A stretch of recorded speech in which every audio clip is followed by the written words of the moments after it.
Welcome back to the channel. It's day 2 of the Northwest tune-up, and crazy how dark it is right now. However, out on the fire road, it is a blistering sunny day, and well, I am drenched and dripping, so hopefully I don't get too much on the camera lens. But for now, we're just climbing up to do the usual test. Walked into the show today and one brand stood out to me. It was this Polygon. I'm familiar with them, but haven't ridden one of their bikes, at least not much. So because of the price point, I really just wanted to check this thing out.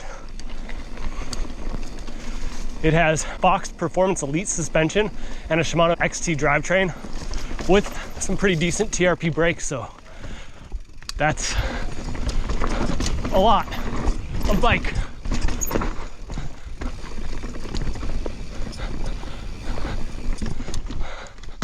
But generally you do get a bit what you pay for, so what are you paying for here?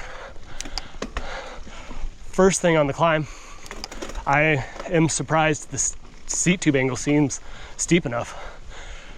I see a lot of, or I've ridden some other bigger brands and been surprised how old their bikes still feel. Whereas this doesn't feel bad. It does feel like the reach is maybe a bit on the short side, but I feel pretty well centered. And so far on the steep loose fire road, things weren't a problem. We're gonna get up to the switchbacks, see how it handles around some tighter switchbacks. This is a relatively short travel bike. It's a 130 rear and a 140 fork. The other thing that did impress me is it's got a Fox 36 140. I've been less than impressed with the 34's performance. So for what we ride around here, the 36 is really a base, and well, at 140 it shouldn't be a problem at all, so let's see how it handles. So what is this bike? Well, the Siskiu is a few things, but in the size large, it's a dual 29er with 135 millimeters of travel out back and a 140 fork. The T9 appears to be spec'd exceptionally well with a full XT drivetrain and Fox factory suspension, including a 36 up front. Let's take a quick look at that geometry. I'll come back to it in my final thoughts, but it's modern in some ways, the reach and seat angle, but a bit dated in others, specifically the rear center and stack. Okay, then we are at my infamous switchbacks. As I mentioned before, a little bit shorter travel bike, shouldn't be too bad, but it'll also give me a better idea of how this reach is and how steep this seat tube is.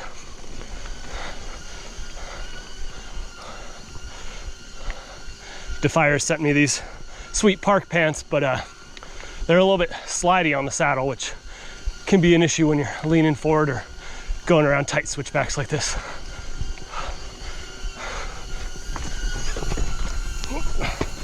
That was a bit of a struggle, but it was also first time, so it's pretty good. First time, first ride of the day. Can't complain too much.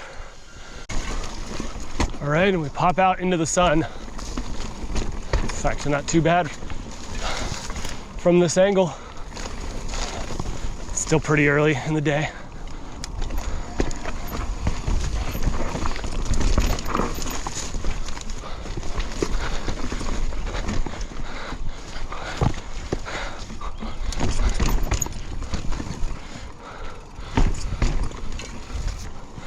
All right, so after a pretty gnarly fire road climb and then some switchbacks and just nicer climbing, how does this Polygon Siskiu get up the hill?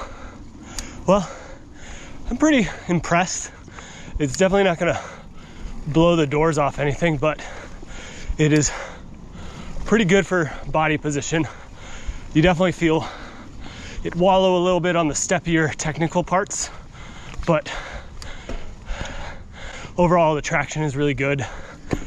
It's just more of a traction bike rather than an efficiency bike, which with that only 130 millimeters out back, you don't totally expect, but it's not bad.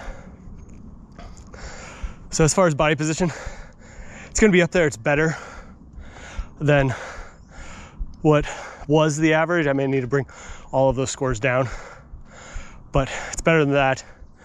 Traction, really good there. I would probably give it a 4. Efficiency, it's gonna, you know, it's average to maybe right below average. I don't mind it, it's just could be better. And then for switchbacks, it goes back to the way the traction efficiency works in the body position. The body position is good enough, but when you're squatting down and pushing hard into the pedals, you feel that back end kind of squish. And yeah, I'm gonna have to give it a average there, because I made the switchback that is the hardest. I haven't made it on 1 or 2 bikes, mostly e-bikes, but it was first try, just not the easiest first try. Well, that's how the Polygon Siskiu gets up the hill.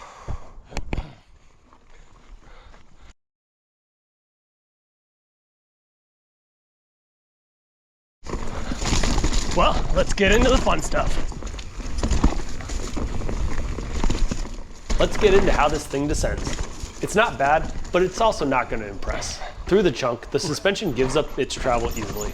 The ramp up isn't quite there, and you'll feel it in your ankles. It just becomes unsettled faster than most. Steeps, that low front end is obvious. I trust the Fox suspension and TRP brakes, but I did need to stop for a complete bolt check as this thing was feeling loose and clunky. The Siskiu has modern reach and seat tube angle, but it needs more stack. All right, how's this Polygon jump? Let's take a look. Oh, whew. Jumping that stack is also an issue, but with the short back end, it's happy to get off the ground. It's not gonna help you feel confident in the air, but it's not gonna hold you back either. Finally, in the corners, the short back end and lively suspension are nimble, but the suspension's lack of traction finds it skipping out even in mellower corners.